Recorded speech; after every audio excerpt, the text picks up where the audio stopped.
Welcome to Limited Time Only. I'm Esther. And I'm Susie. Limited Time Only is the podcast for anyone who feels there aren't enough hours in their life. And each week there's a different topic for you to get your ears around. Featuring chat, comedy sketches and interviews with interesting people. Limited Time Only is a pick-me-up in podcast form. The special guest later in the episode is PJ Ellis. This week it's time for The Diary Room. You are live on Channel 4. Please do not swear. Hello, Esther. Hello, Susie. We've attempted to start this podcast several times, but there's been a lot of internet issues and I've carried my microphone around the house trying to find a corner. So I'm sat in what we wankily call the library, which is a part of our house. It's a bookshelf. Some some books. No, it is very nice. And I've actually sat there and recorded the podcast before. So to interview Emma Guns in series 3, 4? I don't know. I think it was series 4. I don't know. Yeah, I don't probably. know. I can't remember, but we should check and listen back because we should listen back to all of them.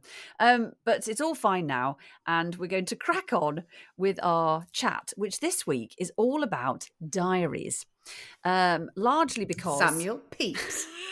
It's about Samuel Pepys. We're getting historical.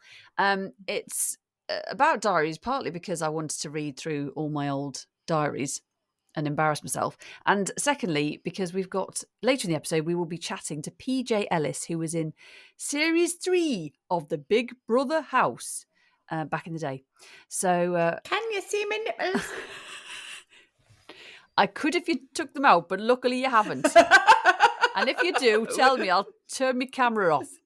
Or your camera off. Make some money or lose some money, I don't know, depending on the persuasion. Only fans. Only Susie at this point. So Esther, I have found 4 old diaries. They don't go back quite as far as I probably would have liked, but that's because I think, I know I binned some of my diaries. Did you? Yes, because I binned my diaries from teenager years and university. I remember doing Incriminating. it. Yeah, I just thought, do you know what? When I die, if I have children, because at that point I didn't have children, I don't want them reading this. This is embarrassing stuff about being adolescent and a young adult and making your way in the world, making your way through many, many men. Let's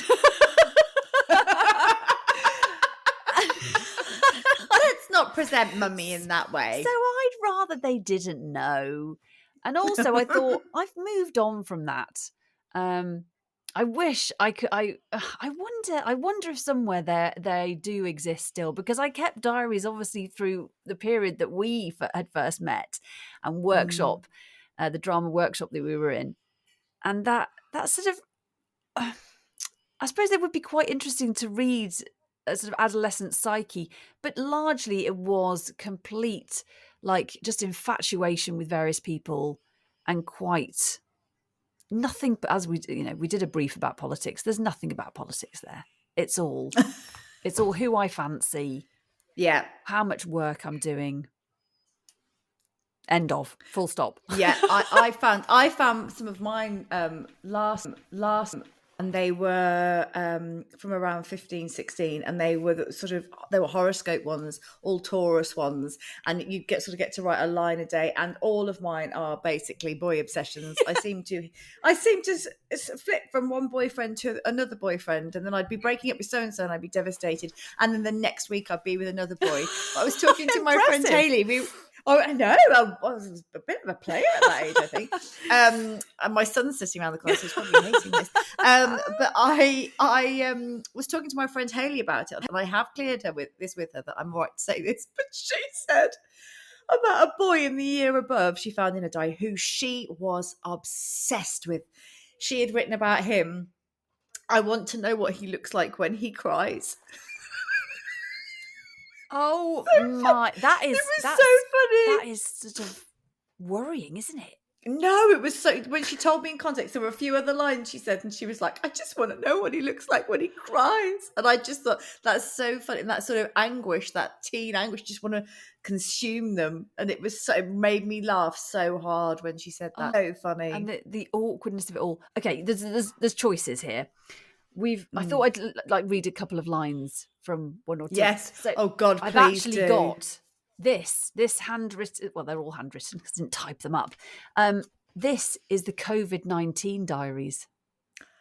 Oh wow! Oh my God, we're really recent then. That's recent, but also, I mean, even though it's recent, it feels like a fucking long time ago, and also just quite awful and weird reading about. And actually, there's one bit where I was like, oh. Apparently it will go on a lot longer than 12 weeks if people don't stop, breaking the rules. Terrifying. And then I've put a little addendum. Reading this back during lockdown number 3, February the 5th, 2021. Because this was like day two of the Big Brother COVID. The thing is, you had really little children as well, like really little children. So that must have been really challenging. Absolutely horrific. Well, I'll read a bit of that. I've also got Macbeth the Panto Tour Diary, October the 25th, 2004 to January the 30th, 2005.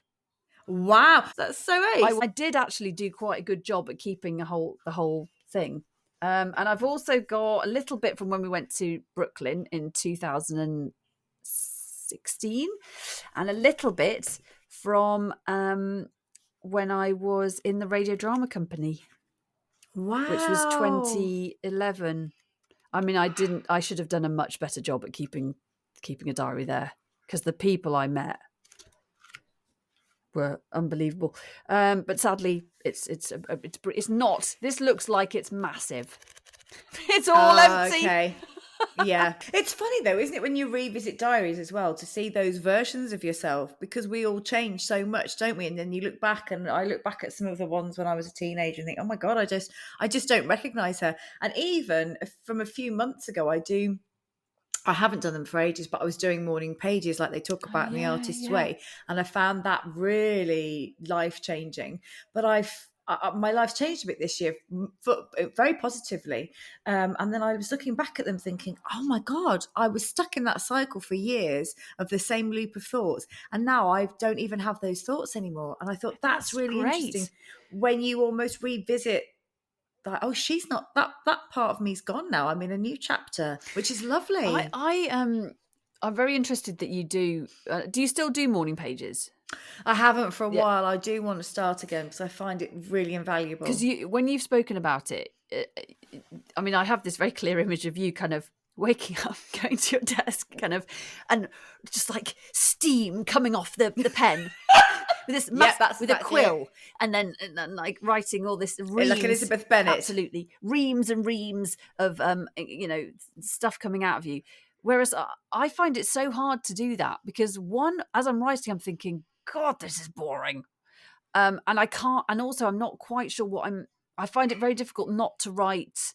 It's almost the practicalities of things. Yes, like got up, went for a wee. It's like that's not my subconscious.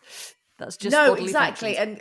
And it's and the thing is, in The Artist, so it's from a book called The Artist's Way that it's suggested that you do that, and to write 3 pages. Well, my book was A4, and sometimes I did do 3 pages of that, or sometimes I do at one side because it's a big old book, and you're just supposed to write what comes into your head. So you can write, I've got nothing to say. God, this is boring. God, this is boring.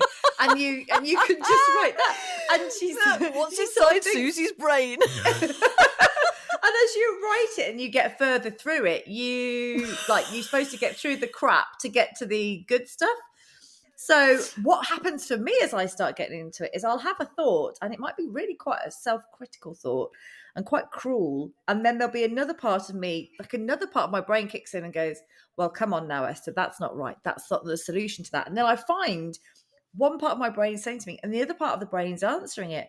So yeah, it's just about writing any words that come into your head, and I find that quite easy because I have a lot of noise in my head at all times, so I find it really cathartic to just get all that noise out. And that's the idea. She says, get through the sludge in the morning so that you can clear your brain for the day. But I haven't done it for ages, and I do want to do it. But I can totally understand, because it's almost like why you get a bit stuck, not get stuck with it, but why it becomes sort of got up, did this. It's sort of the thought where you're saying, this is boring, write that up, this is boring, Right, God, this is boring, yeah. this is stuff. Let's go with that thought, not the Yeah. practicalities. I think it's all, and also I think your brain works faster than your pen. Yes. That's where I find it tricky as well.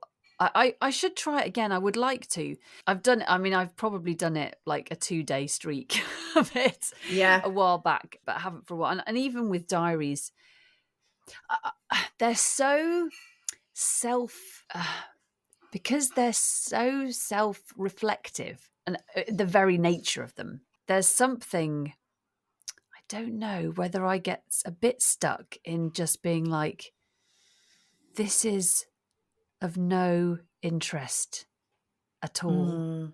And even reading back, when I'm writing a diary, if I'm writing a diary about what has occurred, it's like, this is the minutiae of boring old life. But then I suppose, diaries from, say, Samuel Pepys, I mean, obviously he's quite a good writer.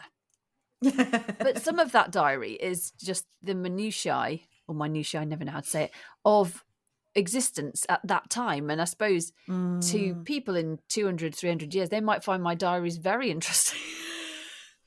Yeah, absolutely. Unlikely, but... And also, I don't know if you have this as well, but I sort of feel sometimes slightly self-conscious about what I write. Yeah. Because what if somebody finds it, and some days you feel one way and another day you feel completely different. I've got a diary that I was given when I was about 7 or 8, and I write in it intermittently, but in my 20s I'd pick it up, I find it every so often and I write in it and sort of update where everything is, but it always seemed to be at a negative point. Yeah. So if anyone ever finds it, they're going to think, Christ, she was depressed a lot. And I haven't been. But what's also really interesting is looking back and seeing what I wrote when I was 8 years old, and actually what my interpretation, my parents were splitting up at the time, and it was quite interesting what my interpretation of the situation was, and to read that from her perspective. Gosh, to have a diary from that time is really, that's quite something, I think.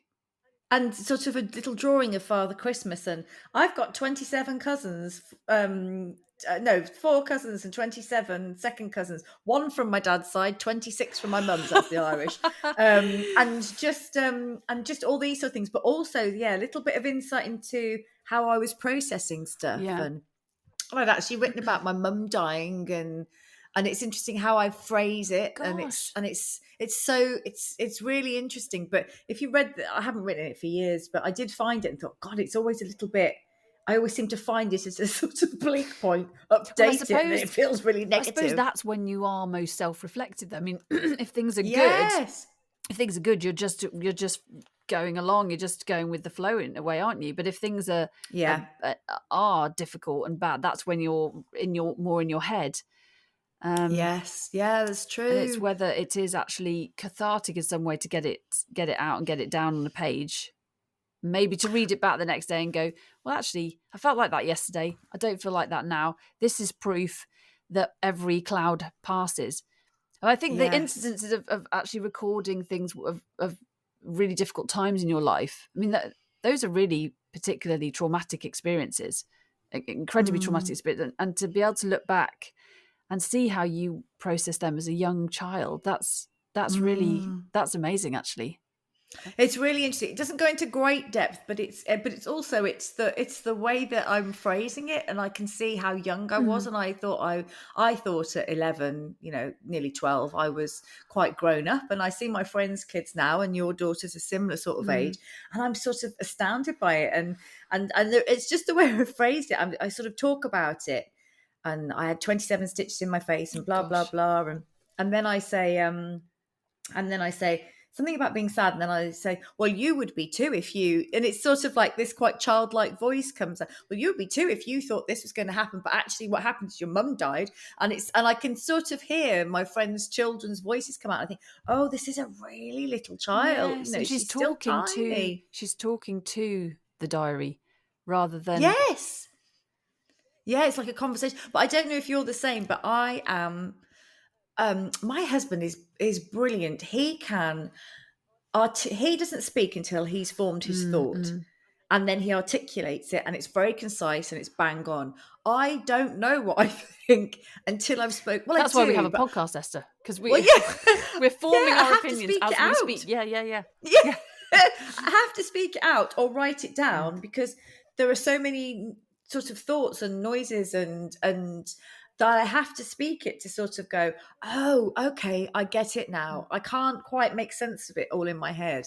I kind of envy that about him, but then I love conversation, and you and I are similar with that. I mean, that, like you say, that's one of the reasons why we do the podcast, and one of the reasons why it's so brilliant talking to you, because I need that mental stimulation. I need those different points of view. But yeah, I have to. So journaling really does help me when I need it, and in fact, when my daughter was little and she would struggle to sort of tell me things, or I knew she wanted to, I'd give her a pen and paper and say, just write it down and hand it to me when you're ready. You know, you don't need to tell me now, just write it down, because sometimes I think that's easier. It does help to formulate the thought into a clear thing, doesn't it? I mean, that was not clear. This is why I need a diary. I mean, I will be showing off slightly in some of them, but my phone. Excuse me. Somebody's texting you. Not really. It's a group WhatsApp. It's nothing to do with me. Would Generation X please come to the diary room? Hello, big brother. Hi, Gen X. How are you? And don't say fine like you usually do. Oh, well, I don't know how to respond then. It's either fine, thanks, or could be worse. At least it's not raining. It is raining. Oh. Well, I'm okay. Not allowed. I'm all right. I'm getting by. Stop it. Oh, fine. I'm in a constant state of low-level panic, self-doubt and comparison fueled by social media, experiencing feelings of inadequacy and hopelessness combined with exhaustion due to scrolling on my phone too late at night, and then failing at my soul-destroying job in the daytime because I'm too tired and I haven't been brave enough to pursue my dreams, so I'll probably die unfulfilled, unhappy and alone. So what on earth are you doing in the Big Brother house? I like the attention. I think you're fine. Yeah, I'm fine. Now, dress in this banana outfit and organise a 90s party for the housemates. Fine. Thursday, 19th of May, 2011 this would be. Very excited to be working with Toby Stevens. And he was an absolute delight. Oh, darling. Oh, Dame Maggie's son. Dame Maggie's son. Had fabulous. 4 scenes with him, 2 on our own, and he was fab throughout, chatting away. At one point, I was standing with him in the dead space. I mean, that's actually an official term, people listening, for the room, which makes it sound like you're outside. In the dead space, thinking, what the heck? I'm bantering with Toby Stevens. That's so cool. That is cool, isn't it? And actually, that's what did they say? If you become famous, you know, when Limited Time Only is the world's #1 podcast, which it already is, it's just not everyone's caught on yet. That you can sell your diary, and then people like I've got Alan Rickman's diaries, which I did find quite difficult to read. Actually, I did give up after. Oh, really? Because they were a bit. Yeah. Why? Yeah, Why? Tell me why. Just because it's not like I don't really know what he's referring to a lot of the time. Oh. So it'll just be like saw PW or something. Oh, that's annoying well, when it's initials.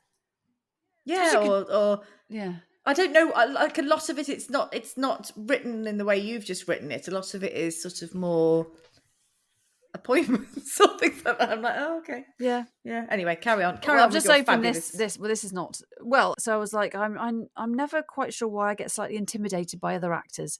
I have to remind myself, as Dave Bond did once. Dave Bond was the head of acting at my drama school, that I'm just as good as them and have as much right to be here as they do. Believe in myself.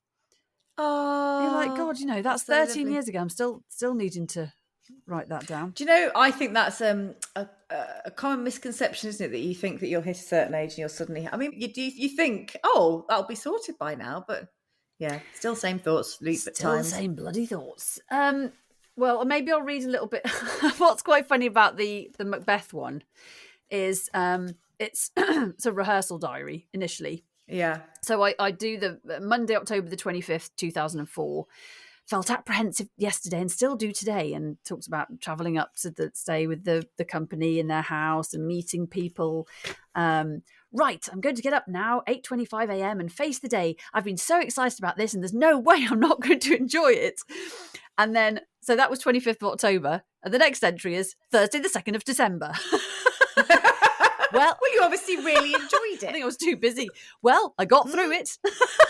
Oh, and then I do go back over rehearsals. The next, 3 days later, I say, well, I haven't done very well with my diary then.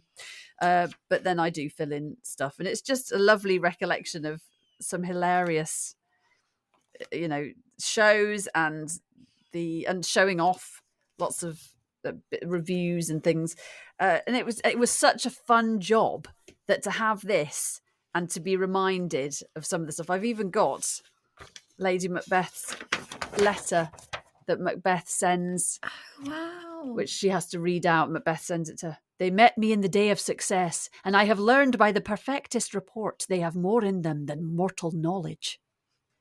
This is the witches. So cool. Talking about the witches. That's so lovely. And that's really nice. And like you say, because it was such a special time and I think you look back and there's so many little bits of that you've forgotten. When you've got a diary, you're like, oh, I'd forgotten about that.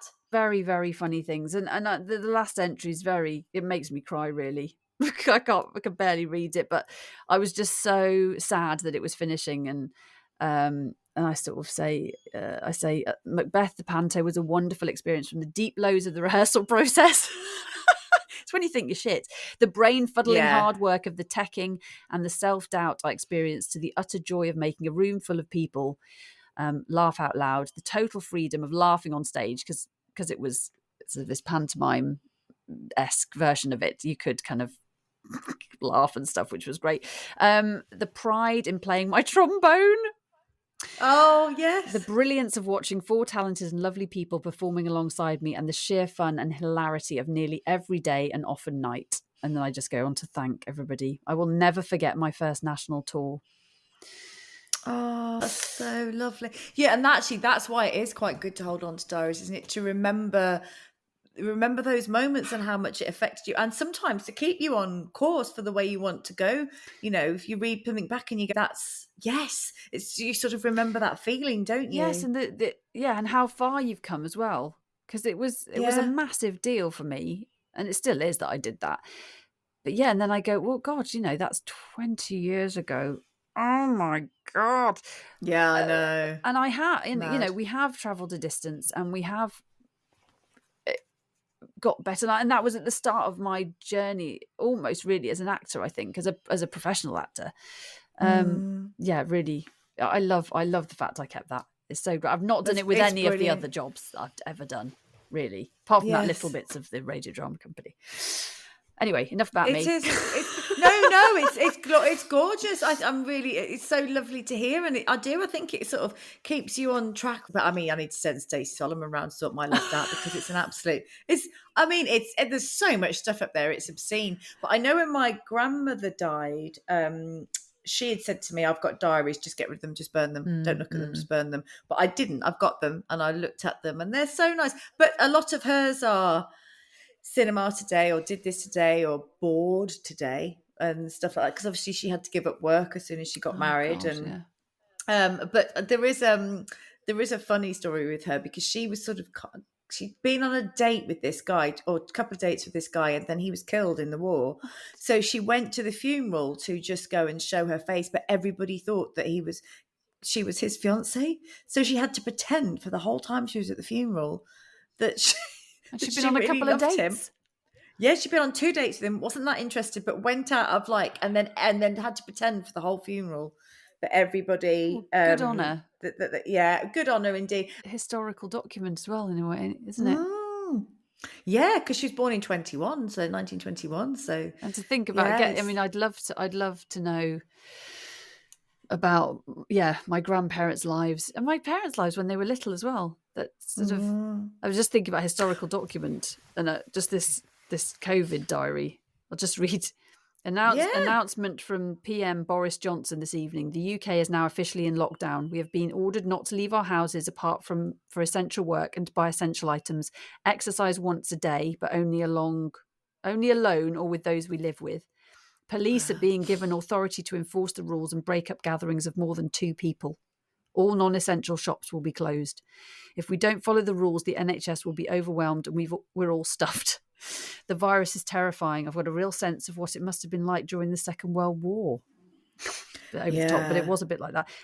No, I don't think it was. I think it was listening to announcements that changed your life. And the truth is that people are dying and we are in a war against COVID-19 and we must all do our bit to slow it down. If I could think of it as a war, it helps. I can fight it. God, with positivity, play, love, and fresh garden air. I love my family. Let's do this. Day 4, a tougher day. It's like, oh, it's going to be all right. Oh God, this is shite. Oh yeah, but I'm stuck in a house with my family.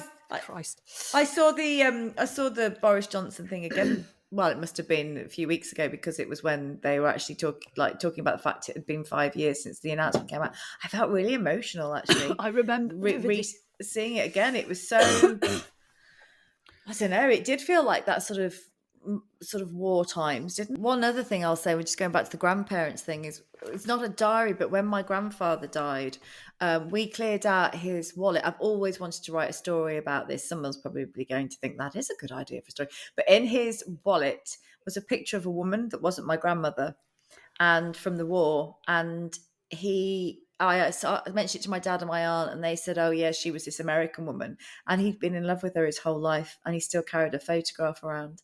I mean, my grandparents should have married each other. They weren't really very compatible, and they were always in separate bedrooms from when I was a child. And I didn't know that was weird. And I always got separate Christmas presents from them. And I just thought my mum's mum died before I was born, so I didn't think that, so I just thought, well, grandparents do give you everything separately and sleep in separate bedrooms. But yeah, he still carried this photo of this woman that he'd been out in Florida with the RAF during the war, and he'd fallen in love with this woman, and he still carried her photograph in his wallet. Like and sliding I think doors. It's so beautiful. So beautiful. I'd love to, I wish I don't have it, but I wish I could go and find her and I'd love to know more about that. So I always wanted to write a story about like mine, in inverted commas, journey going to find out who this woman is. And yeah, really, really, like you say, the lives that they've lived. Yes. Yeah. That we will never know about. Yeah.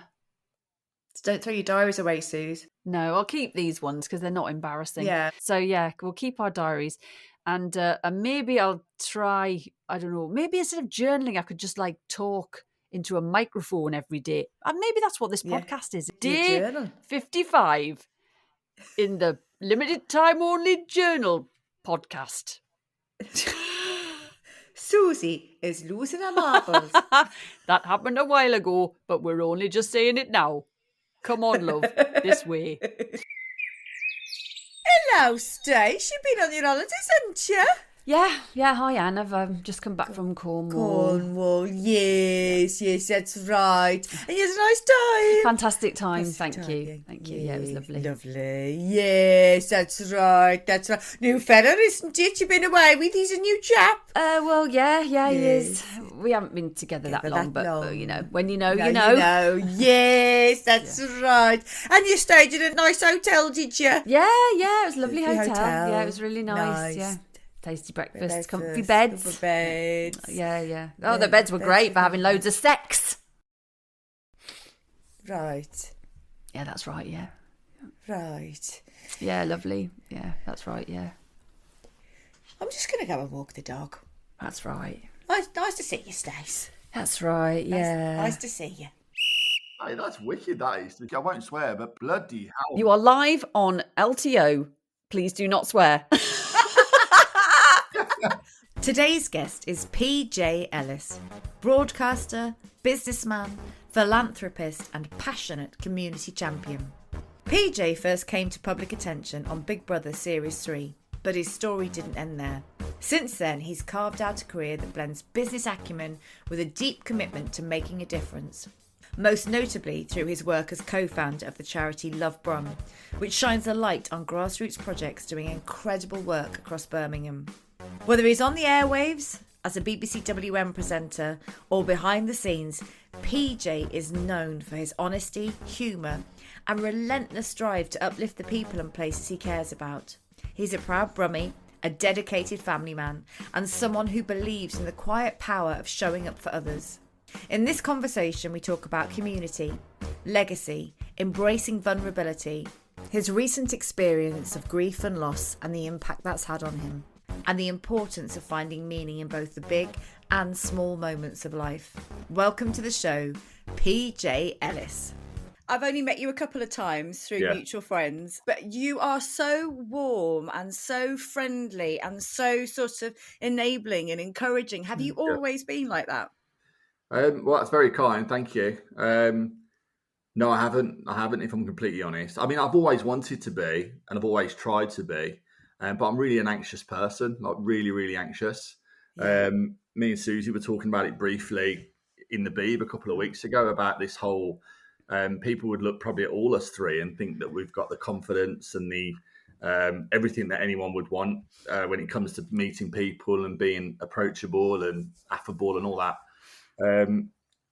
No, I haven't always been like it because I've just been hamstrung, I suppose, by anxieties all my life. And I'm getting better at that now. I'm getting a lot better at it for a number of reasons, which no doubt I'm sure we'll talk about today. One of them being a massive perspective that I've just overpaid for recently, having lost mum. And you start to ironically sort of care less. Mum brought me up as a good old Irish Catholic boy. You know, I was an altar boy at one stage. Like on the old knees, doing the old. She used to leave me with priests on a Sunday afternoon. I mean, I was brought up with those sort of traditional values. You know, be kind, be caring, use the old manners, open the door for the ladies, all that sort of stuff. Never look in a lady's purse. I don't know whether that still applies. Yeah, Mum always said you're not allowed to look in a lady's handbag. I love people, but actually, you know what, guys? I'm actually like. People would think I'm automatically an extrovert, but actually when I've done more reading about it, I'm actually an introvert. So I get my energy from people, but then I need to recharge by just disappearing for a day or two and getting around my family and myself sort of thing. So yeah, I mean, what does my wife say all the time? It is more difficult to be kind and happy and positive, but it's so much better than not being, isn't it? It's as simple as that, you know. I'm totally the same, and I don't know if Susie's, but I'm totally the same. I love being with people, adore being with people. I'm really like seeing the best in people, bringing it out of people, and bringing joy and things like that. But then I have to go and lie on a sofa for a couple of days because it takes so much out of me because I'm so sensitive. Yeah. Isn't it nice that you know that? You know, I think, you know, one of my biggest things at the moment, my biggest challenge, I suppose, at the moment is parenting. Like, you know, I'm finding it really not difficult, but I'm just scared to give the wrong advice, or rather, I really want to give that advice that I now know would have been perfect for me when I was a kid. I know we live in different worlds and all that sort of stuff. I was having a go with my dad the other day.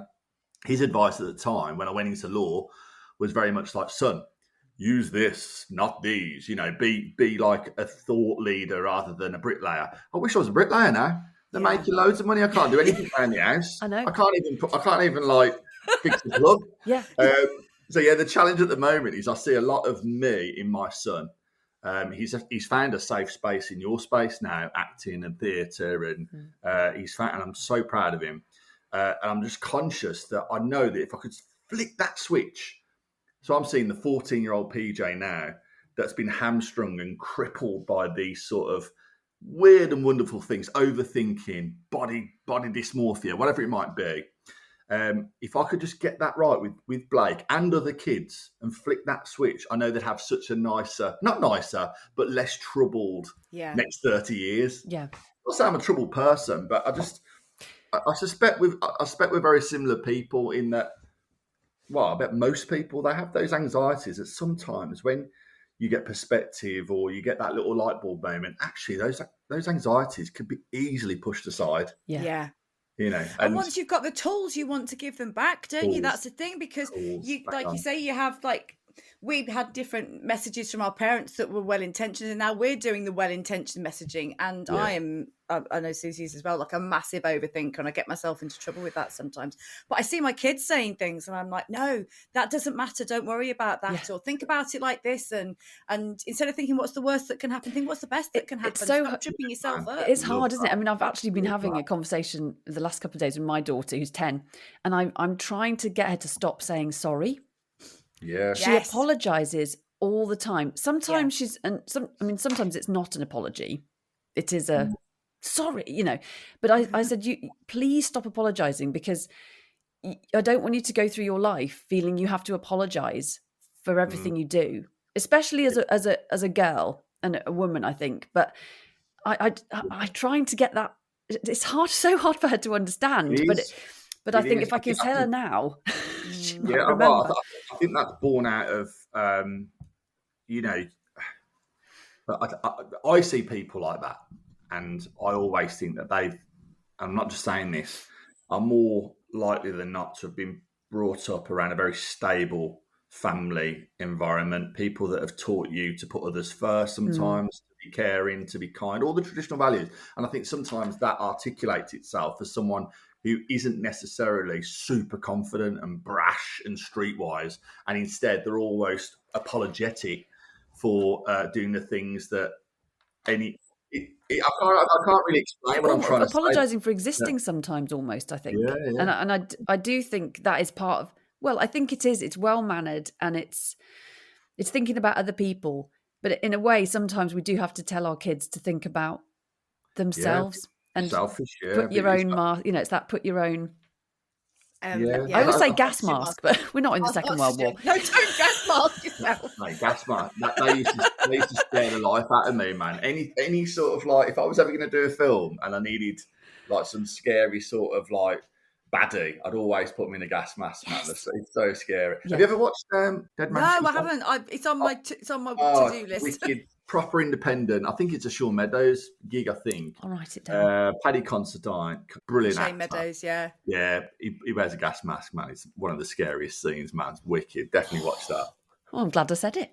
How did we get onto gas masks? I don't know. It's my fault. Sorry. It's Freudian. It's sorry. Freudian. It's God knows what's going through a subconscious. Yeah, there's some sort of slip going on there. It's in my handbag, my gas mask. Don't look in it. It was about wearing that mask, I suppose, for the kids. And I think sometimes it's. I think the challenge, I suppose, is that I've been brought up to do nice things, I suppose, and I've always wanted to do things that help others. And despite that, I suppose there's this sort of. I suppose that if I had from the start, when I set the charity up, LoveBrum, and all the other things I've done from a charitable point of view, somebody said to me once, they said, there can't be a selfless act. And I was like, what do you mean? I was like, of course there can. I'm doing this for the right reason. I've got a purpose. I don't make any money from it. I'm making some real change in our city, blah, blah, blah. I said, no, but you're doing it because how it makes you feel. And I was like, okay, well, there's no money exchange here, but the exchange is that it's making me feel good. It's giving me a purpose. I'm getting out of bed. I'm making the change I want to see, all that.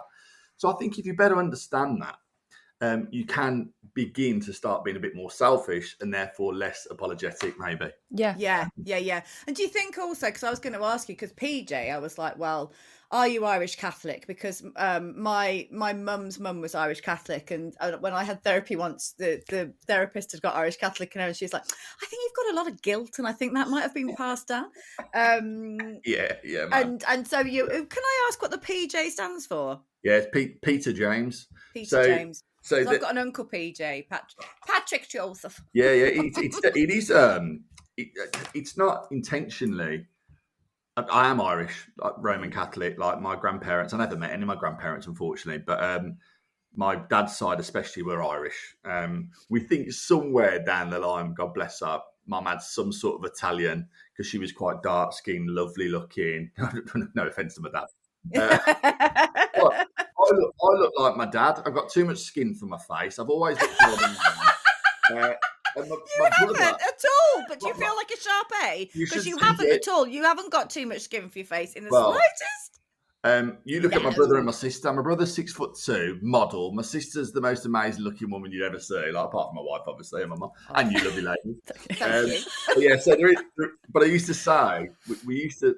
I'm sure someone either told us or I've made it up a million times. Now I think it's real. I used to say to ladies growing up that I was Irish Italian, sort of thing. You know, you can see. I can see that. I can see when you said Italian. I was like, well, Roman the nose. nose and the dark. You know, The Roman nose, yeah. Nose. But yeah, there has been a lot of guilt. You know, it's really weird. That's honestly, that's really thought provoking because I suppose as a Catholic growing up, I mean, the perfect example around guilt was, and she won't mind me saying it, but Kelly, my wife, when we first had Blake, I just naturally thought, right, christening, confirmation, all that sort of stuff, you know, and Kelly, my wife, is Church of England at best. You know, I think she's probably leaning towards agnostic. You know, I think she's very scientific in what happens here, there, and everywhere. And she said, "No, I don't really want that to happen." I was like, "Why?" And she said, "Well, you're always confessing." You know, I don't want this burden, like, you know, for no that you've got to feel like apologetic for no reason. And you know what? I am trying to refine my faith. I've lost it recently with Mum. And we're all in that grief club, aren't we? I know we've all had that sort of journey one way or another. But I do believe, but yeah, at the same time, I don't really want to go back to those sort of moments where you find yourself in a confession box being forced into making up a confession just because you have to confess your sins, like, you know. Do you think that's like a motivator to do the good stuff? Because then, you know, like, obviously you're a nice person as well, but like, the religious aspect. I think so. I think, you know, I was a very socially awkward, well-behaved, ask for extra homework sort of guy. The reason why, I suppose, I went to quite a rough school, for one of the better words, you know, in Chelmsford Wood. It was a footballing school. Everyone that played football wanted to go there. I was born in Castle Brum, so my parents didn't go to that school or anything. There's no real connection other than a lot of people from the Catholic school in St John's went to Grimshaw because it was a Catholic school. And I suppose, looking back, if you do the old Scrooge, when you go back and you see them, I wouldn't look at people. My refuge was the library. So I found religion, I suppose, mass, easy, because it gave me that little safe space whereby I wanted to believe there was something. I was always scared of dying. I still am. Like, I'm very scared. I'm less scared having seen my mum pass. I'd never seen anyone die until I saw my mum pass away. And I'm less scared of the procedure of dying.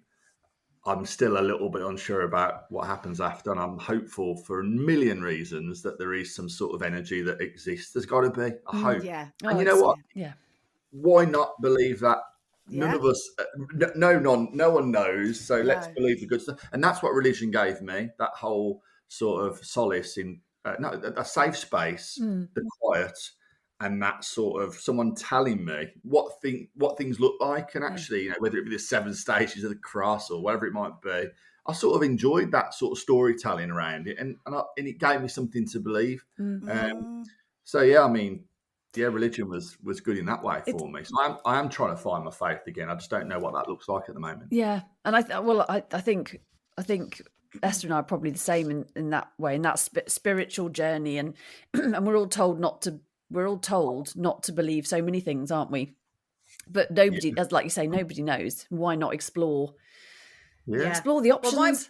Well, my mum was a lapsed Irish Catholic. She got out of it once she left home. She got married really young. But and my dad, I would say, is agnostic. So I was sort of raised in a almost religion was laughed at kind of thing. Like religion's you're a bit weird if you're religious. But as I get older, I kind of wish I had a bit more of that in me. And whenever it's Christmas or there are certain things going on, I think I'd like to go to church. And I'll say to my husband that, and he's like, "Oh no." But I sort of feel that pull of that community, and like you say, that sort of feeling of that safe space. And obviously, you've been through a really traumatic experience recently, losing your mother and somebody who was clearly brilliant, and you clearly had, and you know, still have a tremendous relationship. Yeah. So has that sort of sent you like to reevaluate and go back to it? Yeah, I mean, yeah, it's interesting because actually, you know, the triggers now that remind me of mum, and that's everything, genuinely everything all the time.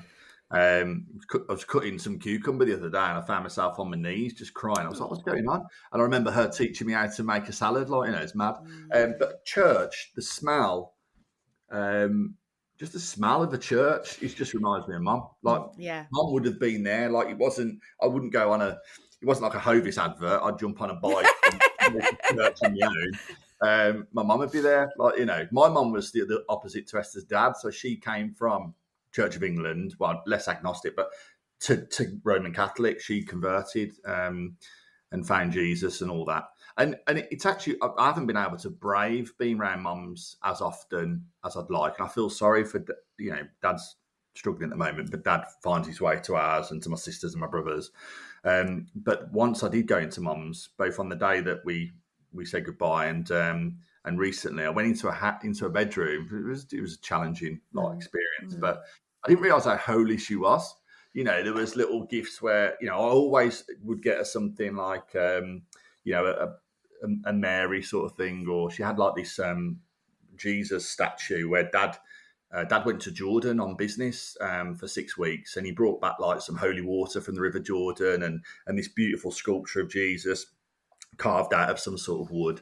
I remember it costed him a fortune back in the day, and it was next to a bed. And you don't realise this. You didn't realise how much she believed. So that gives me a lot of comfort, actually, one way or another. Wherever that takes me, I think personally it will take me more into a spiritual sort of vibe, as in like there must be some sort of energy out there.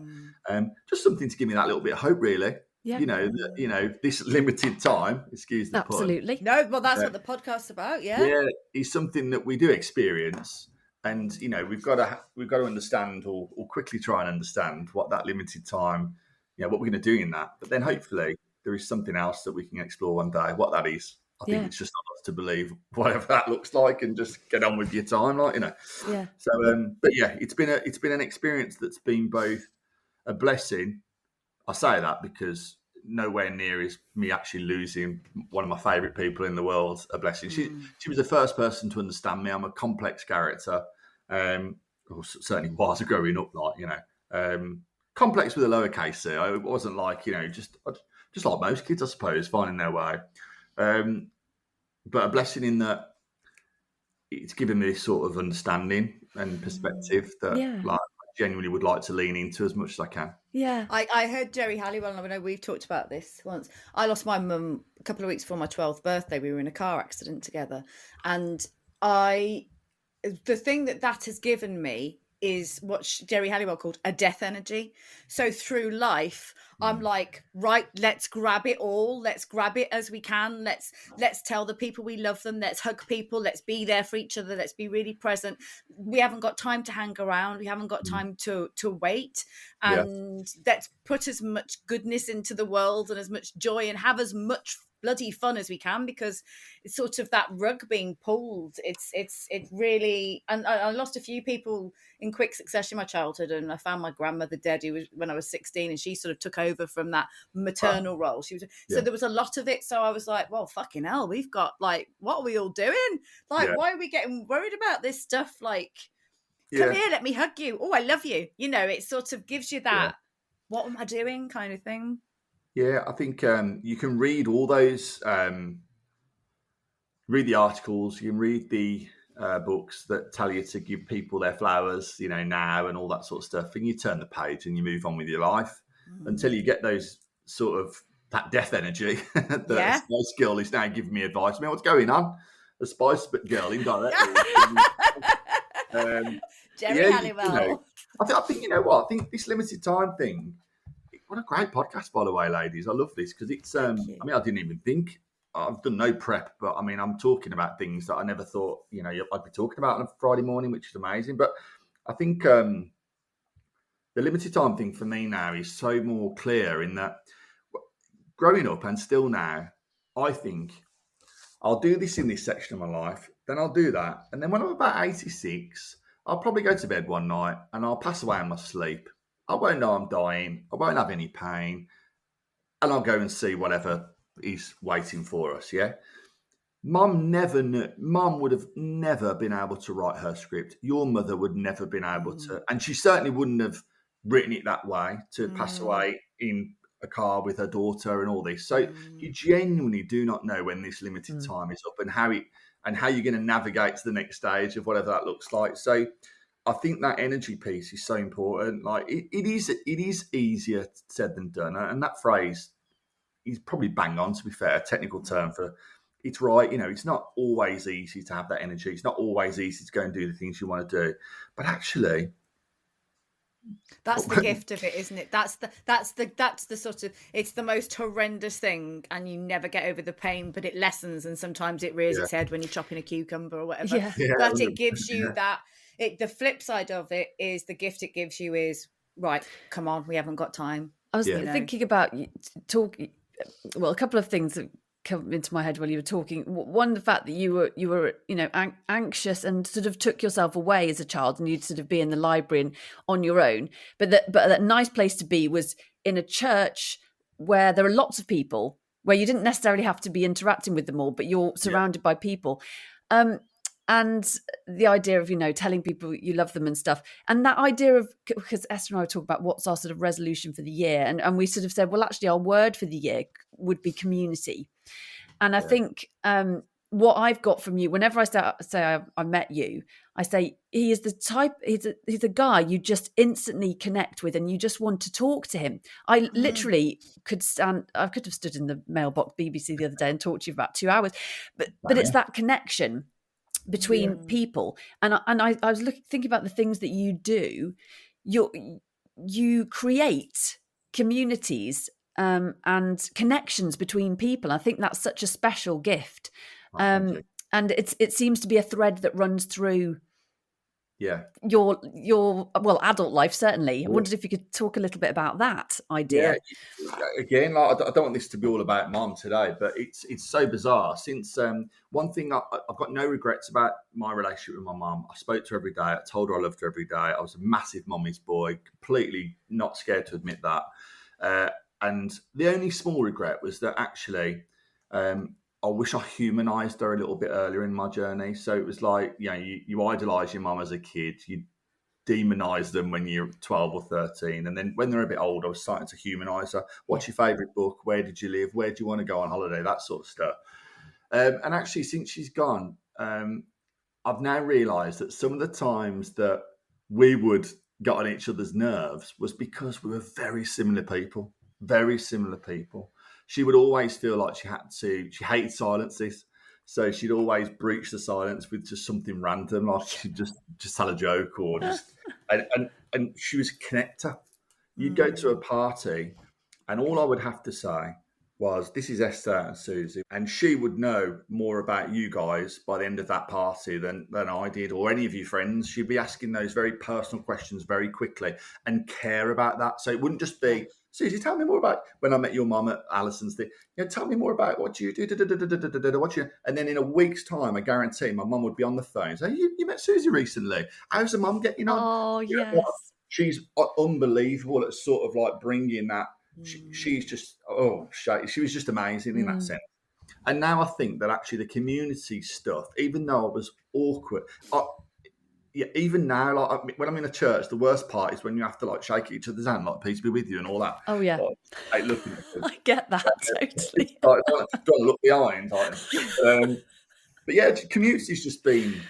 I suppose without knowing, it's just been important to me because although I'm the most unsociable sociable person. So if the door goes, do you hide? Yeah, hide. Yeah, totally. Wait. Or if someone's ringing me, I'm like, don't be ringing me. I don't hate it. Yeah, hate it. I'm one of those guys that will miss the call, wait till it's going, then WhatsApp them straight away. Yes. Sorry, Yes. Bizarre. Sorry, I missed you. Yeah. I was actually just staring at it, waiting for it to ring off. Didn't want to press reject because then you'd know that I've rejected you. But how weird is that? Actually, if I go through the I mean, I'm getting better now, but like I never used to like taking calls and stuff, or certainly making calls. But then when you answer that phone call, no one's ever phoned me to tell me off or to have a go at me. They're only ever phoning me to say nice things, invite me to things, or give me work. Like, you know, so it's actually all positive stuff. But the community's been born out of a thing, I think, where I just absolutely care for people. Like I think people are just brilliant. Like I don't sound stupid. I went to New York. First time I went to New York. Been ever so lucky. I've been to New York in like, all the seasons, and it was I think it was the summer, and I stumbled across this photography exhibition called Humans of New York. And basically, in a nutshell, you walk down the street. I mean, they present it a lot better than this, but you'll see a photograph of somebody that looks like, on the face of things, they may have stumbled across hard times or made some difficult decisions, whatever. Yeah, and you spin it around, and this photograph is then brought to life with what this person's all about. So you see the people behind the photograph. So I was starting to think, well, I bet there's so many projects in Birmingham that are doing brilliant things. At that time, I'd helped set up like a cancer charity. And it was a brilliant charity, don't get me wrong, doing brilliant things. But I found that it was quite easy, in inverted commas, to raise awareness, create a platform, raise money. This boy had unfortunately passed away, brain tumour, lovely guy, made bracelets, Harry Mosley, you know, brilliant story. But then I started to see some local projects and community projects, all with charitable outcomes, all delivering like tangible change, things that you can see, you know, and touch and use. And I thought, you know what, we've got to celebrate the people behind those projects, because if we do, we give them the platform to market what they do, to connect with other people. And actually, that's where LoveBrum was born out of, the fact that I wanted to enable all these community projects across our Birmingham patch that are creating physical change within their communities and connect them to other people that can help them do that. So yeah, community's just been part of my blood. Like I just think, what do you do without people? You know, and actually being in a, you know, actually being in a room with people and talking, connecting with people, looking them in the eye, because actually that community is kind of the answer to most things. Yeah. Because actually, you know, the benefits, the health benefits, for example, singing in a choir, the health benefit, mental health, people live longer if they sing in a choir. It's such a simple thing in a way. But that idea of community is something that I think young people miss out on a lot, because it's all online and they don't, and they're, you know, all the flipping youth centres are closing, and no one has a free drama group like Esther and I were lucky enough, and Alison, of course, you know, we'll talk about that in a bit. What an amazing like crew you had. Yes, we did. Like it's like, and it was free. It was free, PJ. So kids from all we had to parts of the audition, world, didn't we? But then we it had was to be free incredibly talented. But you know, yeah. I think We were lucky. Well, yeah, I think you buy your own luck, because I still think, even though you had to audition, you actually stepped out, got out your own way and auditioned. There's loads of kids that don't do that audition in life, and they miss out on so much. What Susie said about community, we're losing the human skills. I think AI is it's like AI enables like a 0-0 draw. So perfect example. The reason why I say that, I took on a lawyer the other day. Can't really say why. I mean, it was all friendly. Don't get me wrong; it wasn't horrible. But I needed to talk to the other side legals. Yeah. Now I've been a lawyer for 10 years, but it doesn't mean I knew this space, this certain part. It was like contract law. I did a bit of contract law back in the day, but and AI enabled me to win, right? And this lawyer was experienced. He's a brilliant lawyer, brilliant firm.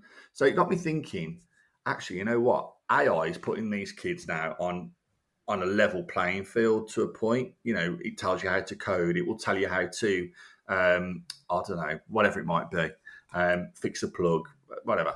What it doesn't do is tell you how to negotiate or to communicate or to be friendly or to be accessible or to be helpful. All those skills that I think potentially we're going to lose. And I'm determined to make sure that these kids, one way or another, get that care and that sort of, you know, that consideration that we all got as kids, but also to enable them to have that resilience, the tenacity, the grit, all the stuff that we did. I suppose that confidence. I mean, so back to community, my son, if I force him into the community, he's brilliant, he's talented, he's funny, he's sharp, all that, but he wouldn't do that on his own.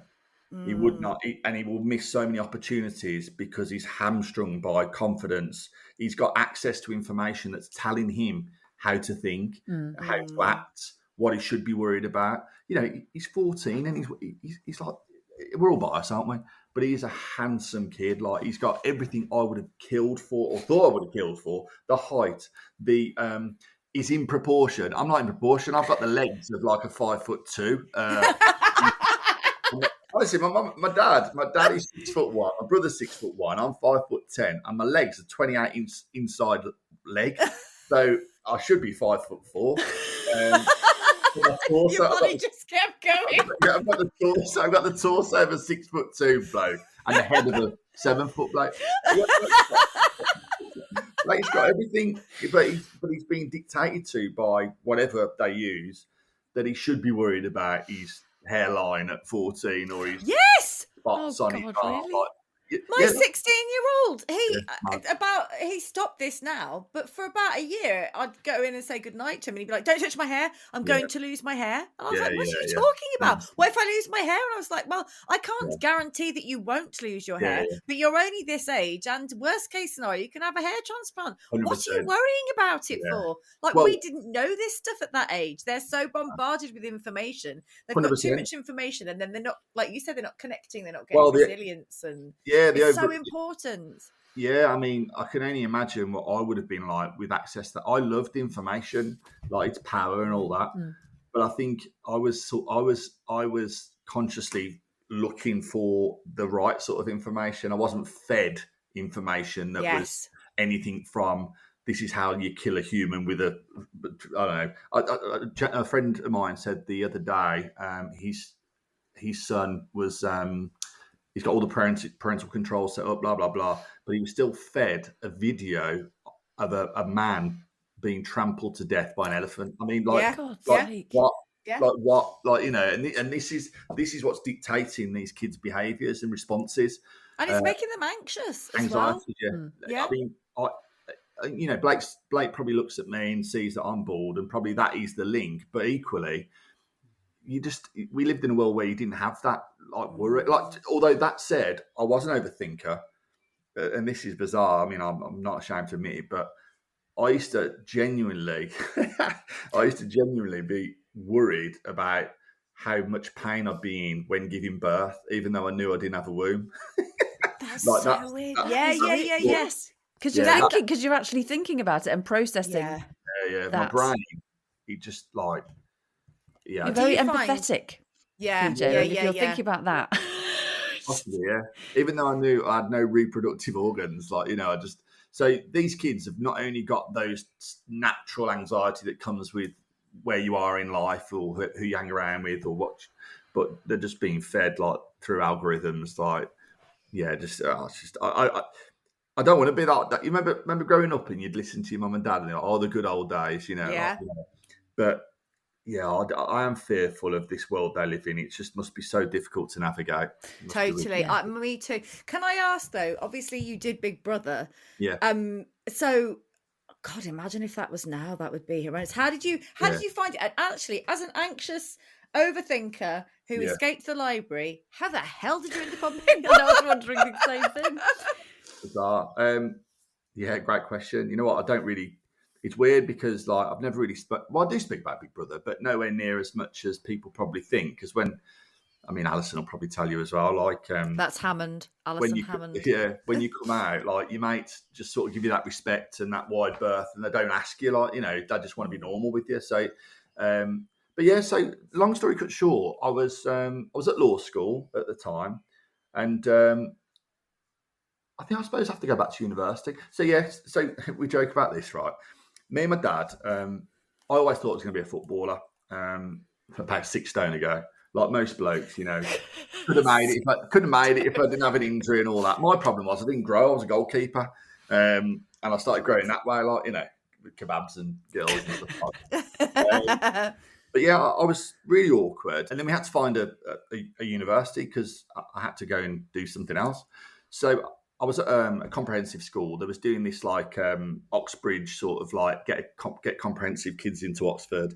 And I found myself at Oxford Uni doing matriculation for 3 days, and I didn't get in. although I got the grades to get in, they needed like whatever A's, whatever. And my dad dropped me off at Oxford Uni, and I didn't have a suit.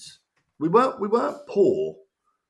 My dad did really well. We retired quite early and stuff. But at that point, we didn't have much money. My dad was hardworking, working class family.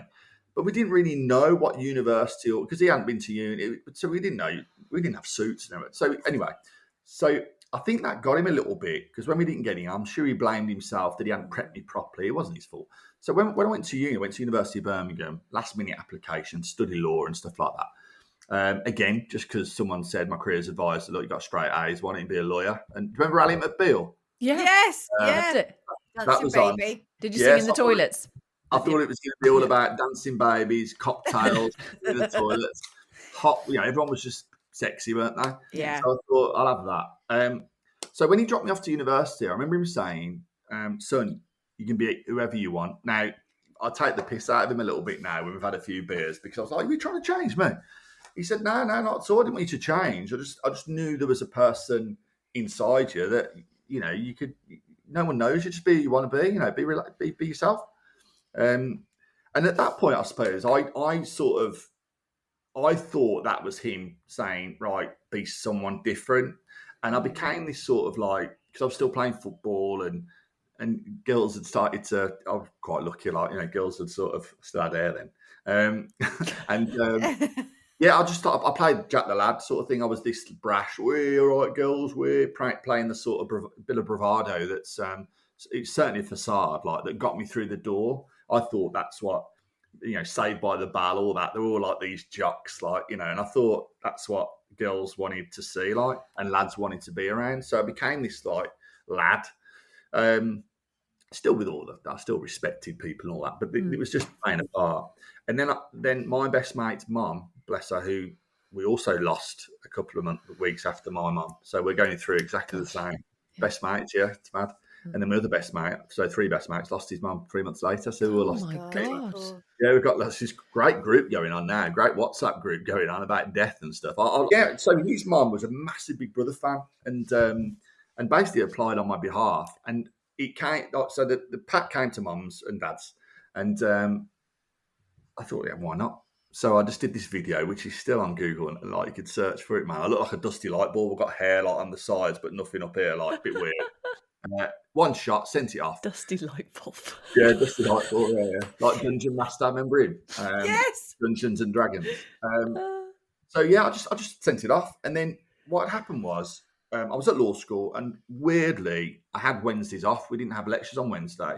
And all these sort of interviews and stuff like that started to happen on a Wednesday. And I was just enjoying it. It was about 15 stages, like psychometric tests that take us down to London, all that. And, they'd say, right, you're in this hotel tonight, PJ. There's no one else here auditioning for Big Brother. Here's your £30 expenses. You get down the bar. There's loads of young people. You're thinking, wicked, this is great. These are all going for Big Brother. But, yeah, I think it was just completely against what I was as a perfect example was when I first went to the first audition. So after I sent the video in, you get a letter saying, why don't you come to this audition? I didn't know much about Pop Idol and all that. This was the year 2002. Reality TV had only really started in 2000 with Castaway and Shipwrecked and all that.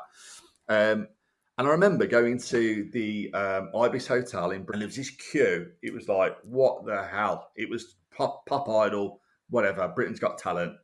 And I thought, you know what? And something inside me thought, right, there's going to be scouts in here. There's going to be people to see how people are with people the first time they meet each other. So I was so nervous. I thought, right, I'm just going straight to the front of the queue. So I went to the front of the queue and I said, excuse me, I'm here for the Big Brother audition. And he was like, yes, so are they. I said, no, mate. They've told me to come straight to the front of the queue, mate. They want to see me now, they want me in. And they're like, that's so brilliant. And they let you? Yeah, he let me in, yeah. So he let me in. And then with hindsight, after I did it, because one of Ask Ali, one of my favourite parts of Big Brother was coming out and asking people, why did you put me in? What was, and it was very much not just that moment, but they saw how I was slightly different, I suppose, in how people were reacting with people. And So yeah, I played that part as well, getting through this whole like, yeah, I'm a lad, like, you know, but I also went to Oxford. Well, I didn't go to Oxford. Just had a matriculation at Oxford, but I'm also a lad. I've got mates in jail, sort of thing. Not mates, but do you know what I mean? I've got that. Yeah, Not every man's man. That's what they wrote down. When you come out, you saw one of the producers, and they had this big board about why. It was like when they do the X Factor or whatever, put them in teams or whatever. I don't know what they said for Alison, but it would have had Alison Hammond, and it would have probably said like fun, Brummie, confident, whatever. Mine was every man's man. So as in like, I can talk to anyone, you know, which I thought was quite nice. But yeah, it was just, it was one of those ones which I just went through all that for fun.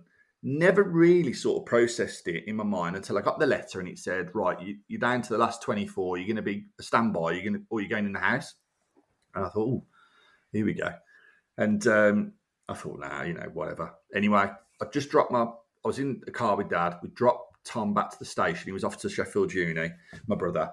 And my dad had this car phone. It was like about that big. Like Dom Jolly, Trigger Happy. Yeah. That's a lot proper aerial and that. And it went. And it was Phil Edgar Jones, who's now like head of Sky Arts, I think. Oh, Daisy Edgar Jones is dad in here as well. Oh, yeah. Exactly. Yeah. Yeah. So, lovely guy. He asked me to do it, and I said, I think I swore or something. Like, Jesus, like. And then I said, look, I just need to speak to my dad, and I'll call you back. So I spoke to Dad in the car, and my dad said, and this all works quite nicely into, I suppose, the limited time stuff. He said, Peach, he said, never have a what if moment, son. Yeah. And I thought, I know what he's telling me here. So I said, yeah, so I did, let's do it. So, and I'm glad because I would have had a what if moment for the rest of my life. Yeah, I absolutely. Always thought, I wonder what that would have been like. And what's the point of having that?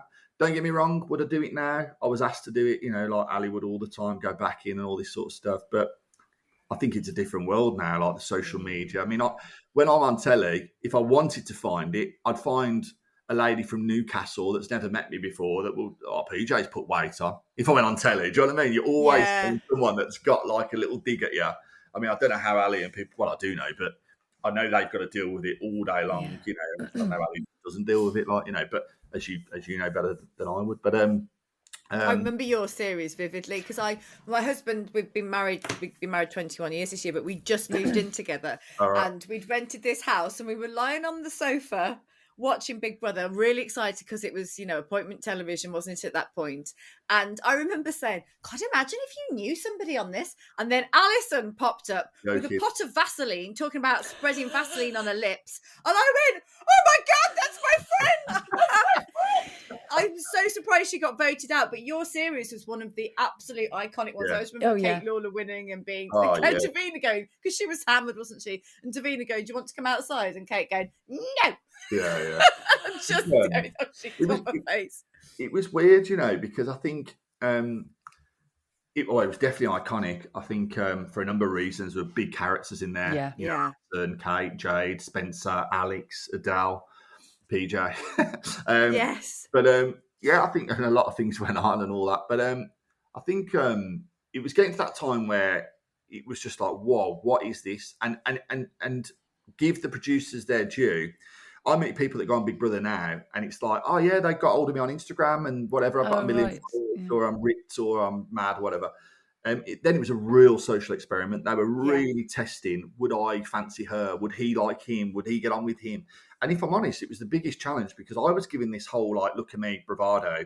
And when I went in, there was real alpha males with big energy, and I really struggled because they were expecting me to be like this whole like facilitator, and I was in the end, like, you know, I think I didn't get a vote. I was one of the for a long time the only person to be evicted without an internal vote. But I mean, it really struggled. Johnny the Fight, what a legend! Like, there were big energy, and I was like, Jesus, this is what real alpha males are like. So it made me really. It was a brilliant experiment because it actually started making me think. Actually, I started really asking myself some questions because after 3 days, you sit with someone. It genuinely wasn't like the Love Islands now. They don't come in and do your teeth or your hair or whatever. You literally got no access to the outside world. They give you 3 options to hear something from the outside world. I don't know whether Alison will remember hers, but mine was any war or conflict or whatever. My parents or loved ones were ill, or the law firm that I'd got the job with I was off to London in the September, I think. If they thought it was jeopardising my career, they could pull the plug. And I never got any of those calls, so it made me a bit more relaxed. But after 3 days of you talking to anybody in this world, you'll go through family, dreams, why, when, and then when you've got no stimuli, if that's the right word, like, did you watch the EastEnders last night? You've got none of that. You run out of things to talk about, and you just and you become very internal. Then you start putting the questions to yourself: what is life? All this sort of stuff. And it was like, whoa, it's like a roller coaster of emotions. But yeah, I'm so glad I didn't get a what if moment, because back to people and community, genuinely the best thing to come out of this was the people I met. The people I met, experiences I've had, and the way it's developed my sort of understanding. And there's sliding doors moment, and I'll never know what my life would have been like without Big Brother, but I think it would have been slightly duller. And I'm very, very glad to be exactly where I am at the moment. So, yeah. Did you ever feel claustrophobic in the house? Because I would watch it and think, could I go on this? I think I'd struggle with the fact I couldn't leave. Did you ever feel like that? I am quite claustrophobic. I do worry about physically where mum is now and all that sort of stuff, and MRI scans. No thanks. But no, I mean, this was the biggest house I've ever been in. Mate, it was like, I lived in a 2 up, 2 down as a kid sort of thing, but you had the bloody swimming pool. I used to live like commando. I never used to wear pants, and they used to say to me, look, you're being watched all day long. And I didn't know until you came out. You'd have a cameraman on you all the time. And just in case you burped in your sleep or said something like that. Snoring. God, imagine how boring it must have been to be the one watching the sleeping for 12 hours. I met the guy. The irony was, though, he said, like, mate, listen, it wasn't just me watching you sleep. Like millions of others would be watching on you. Yeah, it was on through the night, wasn't it? Yeah, mum, bless her. Like, she never used to. She used to just watch me snore and just first thing she said to me, right, when I saw her, there's a brilliant clip that will haunt me and I'll equally love in same measure one day. I come out, get evicted. Davina's taking me to the crowd. I'm like, where's mum? Where's mum? It's the first person I want to see. I run to her, give her a big hug. And the first thing she said to me was, she didn't say much other than say, I love you. I went to my dad. My dad said, be a gentleman. They're going to cane you on Jade. Be a gentleman. And then when I came out and after did all the interviews and stuff, I met my mum. She started crying. She said, you did swear a lot.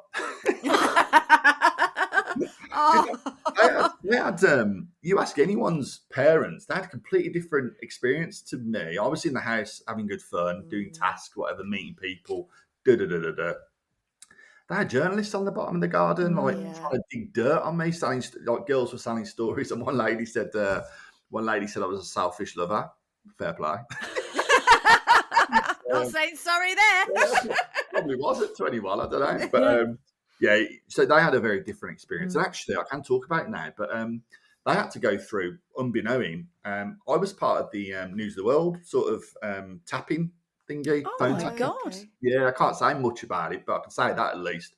And so they were following, they were digging, trying to get everything and anything on me. But in the end, they started accessing my voicemails and stuff. But so their experience was very different to mine. So, but they were still supportive and very proud. And as I said, it's definitely an experience that I wouldn't have done. And I didn't feel claustrophobic because it was just a surreal world. You knew it was surreal. You knew it was different. There was a lot of air, so we're always outside. It was quite funny, actually. I suppose the question was, did I feel claustrophobic? I didn't, but I felt overlooked only when I'd go into the garden. There was a rich and poor side back then. Do you remember that? Yes, I do, yeah. I ended up being on the poor side for about 4 weeks. I lost about a stone. It was wicked because you only had like grains of like rice and stuff to eat. That's cooking yourself and all this. And I was out in the garden and desperately, one of the lads, Alex, asked if they could kill one of the chickens, van, because we were starving. Oh, God. I said, would you have done it? He said, yeah. I was, oh, my God. Anyway, so in the morning, I used to get up at 5 o'clock. Not a very good sleeper. And I'd be up 5, 6 o'clock, whatever, putting the fire on so I could boil the water to make him a cup of tea and everything, people getting up. And there must have been, I'd love to find this guy, but I didn't know until I came out because you're blindfolded when you go in and everything. But Alstria Studios, he's built in like a housing development. Yeah. There's a Tesco around the corner. It's like just over the road from like people that live their life. And I didn't know that. So when I was out in the morning, there must have been a guy that's watching E4 or whatever it was, going to work, think, oh, PJ's out again. And he'd go to his fence, he'd go, morning, PJ. I'd be like, morning, mate. He said, I don't know whether to say this, but You say it.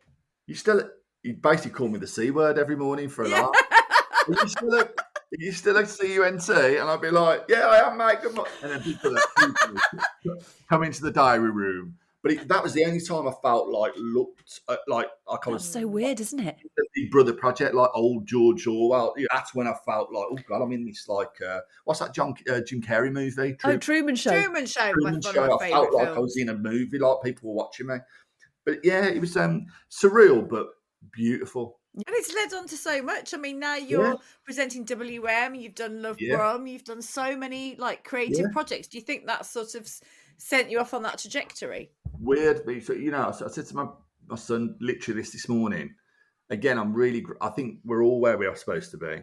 But equally, it'd be interesting to see what PJ would have done if I backed myself more. So when I came out, and it's really difficult me even saying this, but because I find it cringe, but I was offered like a lot of opportunities to do things like I'd done a bit for MTV presenting, and I did radio, and they were all very positive, and I just didn't back myself. I just hated the way I looked. I just didn't think my accent. I mean, the Brummie accent back then was almost frowned on or laughed at. I just didn't back myself. So yeah, it had led on to loads of things, but I think it could have probably led on to different things. Again, I wouldn't change anything because that would have probably meant I wouldn't have met Kelly or my kids and all that. But what I love about Alison's story, I mean, you can't deny what she's doing. I mean, that's just like she's A-list. She's just isn't she? Yeah. She's A-list. Like, and you'll probably tell everyone the same as I do. She's certainly not any different to what she was when I first met her, sort of thing. She had a glow up light, obviously. She looks amazing. She's Benjamin Buttoning her way through life. That's what I'm saying. I saw her a few weeks ago and I was like, Al, you're like Benjamin bloody Button. How about you 50 this year or whatever? Yeah, she was 50 in February, Yeah, it's crazy, isn't it? But I think, right, again, sliding doors, she came out early, which shocked me. Like, I was I was there. I was in the studio with her mum, and it was just before it cut to break, and she went, Susie. God bless her mum, that's like lovely lady. But Alison went out early, and we were like, it was my Brummie mate. Like, I started to get to know her a little bit, because I didn't really know anyone that well at that point. There was still 13 other people in there, sort of thing. And you were just watching performances at the time, like Johnny and Kate just jump around doing the leg dance and stuff. So when she went, I was gutted. But when I met her the first time after I'd come out, she said it was the best thing that happened because she met some people that gave her voiceover stuff, and that led into this and this. And she got around to This Morning producer. But even though, I mean, I'm sure I'm allowed to say this, like, what I would urge people to do with anyone in life is just not to judge, because, like, I know how hard Alison's worked for what she's got. It hasn't just landed in her lap. There was times where people would probably think that she'd made it, and she wasn't. It was hard. She was freelancing here, freelancing there, like we all do. And then her resilience, her grit, her determination, her authenticity, her loveliness, the fact that she backed herself has led to where she is now, and fair play to her, and I wish her all the best. And I think that's what people should do. Lean into your talents, lean into what people are saying about you. Don't be apologetic, and get on with life and enjoy it whilst you're here, and make sure those experiences shape you. Don't be scared to. We talk about community. One thing I wish I'd done a lot sooner is ask people for help. Ask people for help, because you don't know it all. You might think you do. People might think you do as well. Ask people for help. Yeah, because Brummies especially, they'll respond. You can slide into anyone's DMs, just ask people for their help, and people will respond. And I think I'm starting to do that more now. And actually, the opportunities like that's come my way recently, ones that I'm so grateful for, ones that the baby's like, it's a machine to navigate in itself. I'm sure Susie will know. The Archers. I mean, how cool. Anyway, it's just. That's another story for another day about how, like, Susie's in the Archers. I mean, how cool is that? And, like, you don't celebrate that probably as much as you should. But anyway, that's another conversation for another day. But the BBC, whatever people think about them, locally, they've been brilliant. Like, they've got me out of bed. They've kept me energized. They've got me around people. And I would not have been able to do what I've done over the last 10 months since losing mum without that framework or in any other different framework. I was a lawyer. I've set up charities. I've had a business. I've sold that business, all that sort of stuff. And I'm so grateful for them providing me the platform they did, because I genuinely think it's really helped me get through the worst part of my life. Yeah. And you have so much to offer, PJ. I think we should finish now, partly because we've had you for longer than we said, but also because what you just said was We've been talking for an hour. An hour? Words. But what you just said was so brilliant. You are genuinely a positive energy in the world, and you're a truly lovely man. And I make me quite emotional. I just think you have so much to give, and you are using what you've got for good. And I think that's just brilliant. And you speak so well. And I know that everyone you're helping, and will help in the future is very lucky. Well, let me blow some smoke up your bum then, because I'm not very good at accepting compliments, even though I just said we should. And without being emotional, I'm desperate not to get emotional myself. But I'm grateful for platforms like this. My outlet is talking to people, and I wouldn't have had this conversation if you hadn't asked me to have the conversation. Simple as that. So the people that you're talking to, I guarantee, are grateful to talk to two beautiful people like you that have been through journeys, that are going through all the journeys that we'd be speaking about as well. Very open and transparent about that. But it's given me that lovely hour of nice chat on a Friday. You've set my day up. Yeah, I think anyone that takes their time out to create conversations needs a little pat on the back. So thank you for having me on the show. I really appreciate it. Thank you. But do hold on to your compliment. Don't just pass it straight back. Do try and hold on to it, because you are a special person. Written it down. It's exactly what I said to my son this morning. There's me trying to articulate it as beautiful as I can, and he's just like, yeah, whatever. Yeah. Out the door, see you later. But yeah. But it will be. That's what I try and remember with B. It's like, it's going in. It is part of his makeup. And that you're giving him. That was my nan's name. Where is she? She's here. That's Beatrice.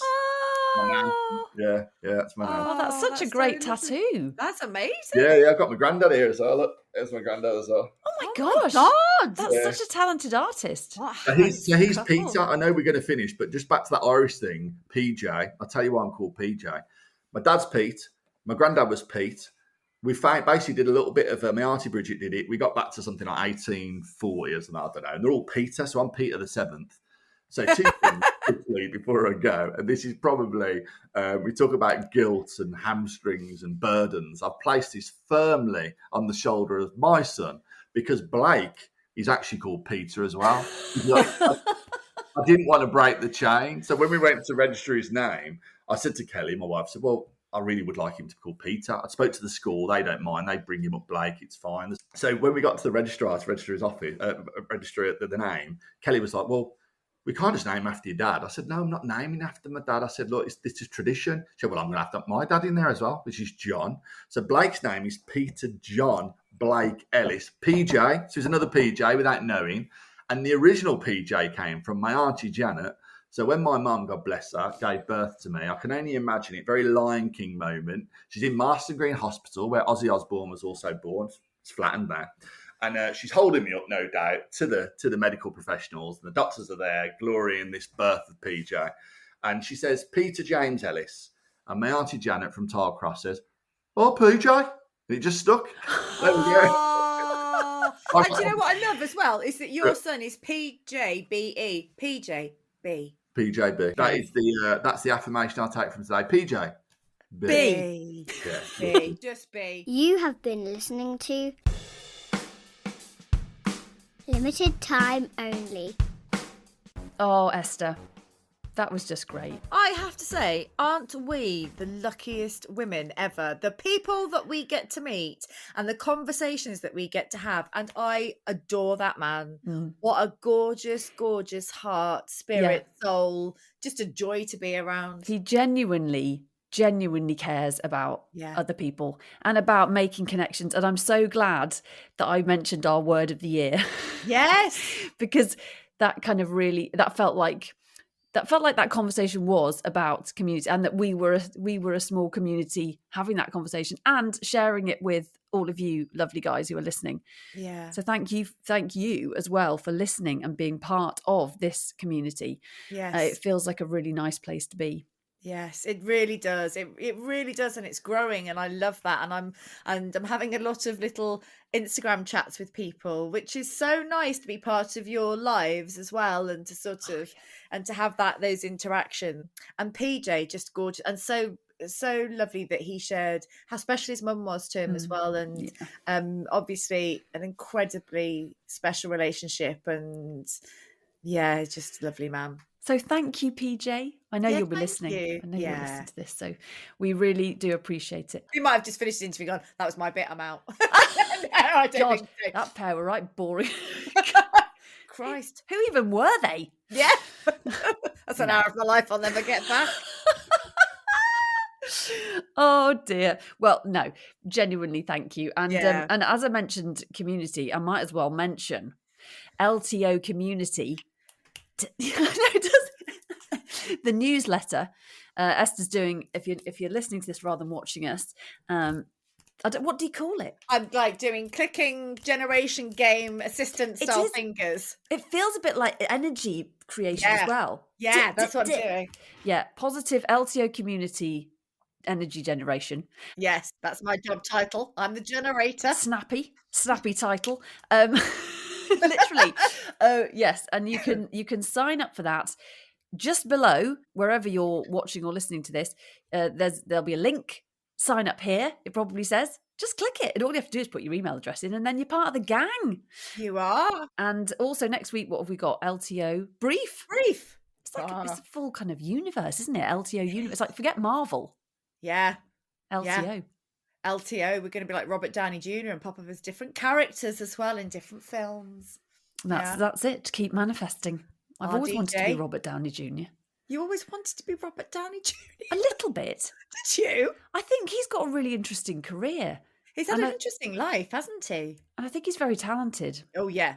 And very I'd good be suits. him now. I wouldn't want to be him through the drug-addled years. No, that's not for me. But it's made him who he is. Absolutely. I'd rather have it as a memory, though, live through it, though, instead, Might just crack open the Coke.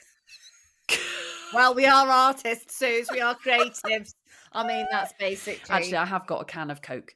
That's about as far as I get. I'll just have a little sip. Too. And I usually have the decaffeinated one because I can't handle caffeine. Zero sugar. Yeah, maybe that's my problem.